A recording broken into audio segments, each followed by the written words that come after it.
A big day in defence and foreign policy. Let's catch up with former Australian Foreign Minister Alexander Downer. Good to talk to you again, Alexander. This is a pretty hefty investment, not just in money, but in rhetoric when it comes to Australia's position and the changing world.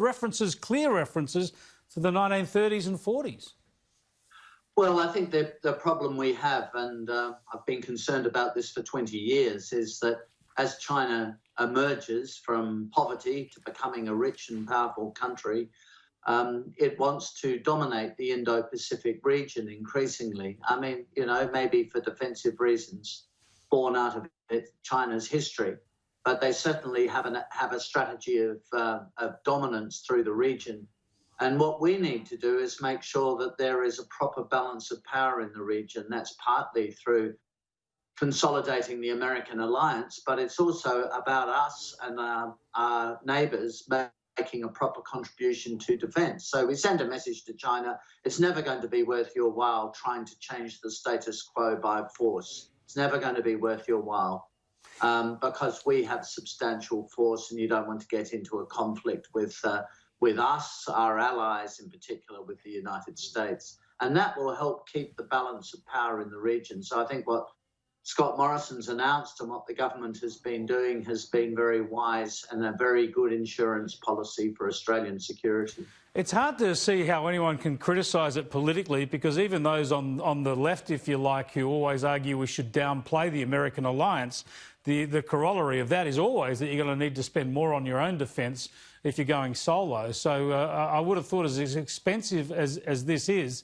for this country to have adequate missile defences and adequate technology in a maritime sense is pretty much unarguable. Well, it depends how you see the world. I mean, if you think that multilateral institutions like the United Nations are going to guarantee the peace, then I can only say to those people, good luck to you. I wish it were true. It would certainly be cheaper and it would certainly be easier. But my whole life's experience of diplomacy is that it never works as simply as that. And certainly in the Indo-Pacific region, this phrase I use the whole time, balance of power, is very important. And if power becomes unbalanced, then the environment will become very risky and very dangerous. Well, that's sorry to cut you off. That's the strategic imperative.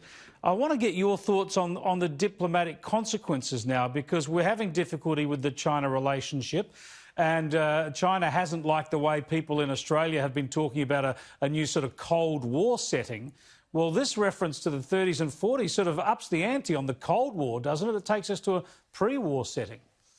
Well, I think we have to be blunt with China, bearing in mind they've gone in for this wolf warrior diplomacy and decided to become very aggressive, not just towards Australia, but towards us and our allies and other countries. We've got to be very clear to them that it's not going to succeed. It's not going to get them anywhere.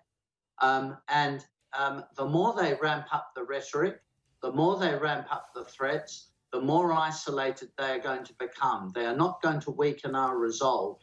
And so we're going to have to go through a tough period when we are making those points, when they realise that we're serious about making those points, and that we're not going to buckle. Once they understand we're not going to buckle, then I think we'll come into smoother waters, I might say, in the bilateral relationship. But the worst thing we could do would be to, weaken our position, try to ingratiate ourselves, kowtow to the Chinese, as you might say, because all that will do is invite more aggression from them and more dominance. But if they see the pushback, eventually they'll work out the game. They can't keep behaving the way they have in the last few months.